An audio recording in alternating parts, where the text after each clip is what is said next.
A way to help people with sickle cell disease. It's a genetic condition affecting 100,000 Americans. One of those is the son of an NBC News colleague based in Charlotte, North Carolina. Our health reporter Erica Edwards followed their family's journey toward a cure for sickle cell. Any other questions for us today about the plan?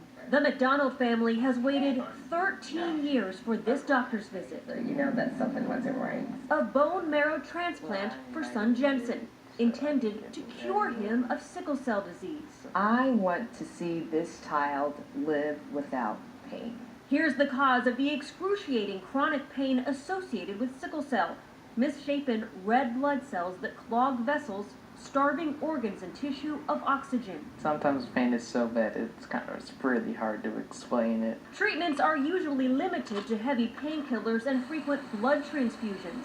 Ideally, a bone marrow transplant would replace the patient's blood and immune systems, but finding an exact donor match to cut the risk of life-threatening rejection is often impossible. The problem is that you only have a 1 in 4 chance of finding a sibling that's a match. Maybe you don't have any siblings, then you have no matches.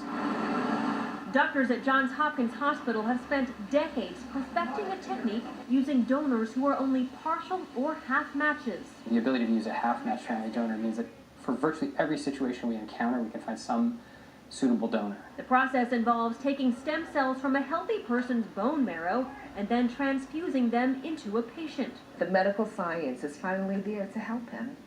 And you're the one to do it. I'm the donor. How great is that? It was Jensen's mother, Dagny, who turned out to be the closest match. The two surgeons worked in tandem, painstakingly harvesting bone marrow from Dagny's hips. This is where Dagny just had to give 4 times the amount of blood given in a typical donation so doctors could harvest enough stem cells for Jensen. Let's do it, we're starting it. Within hours, Jensen was infused with his mother's stem cells.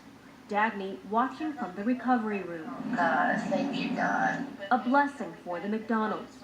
A hope for thousands of others with sickle cell disease. Erica Edwards, NBC News.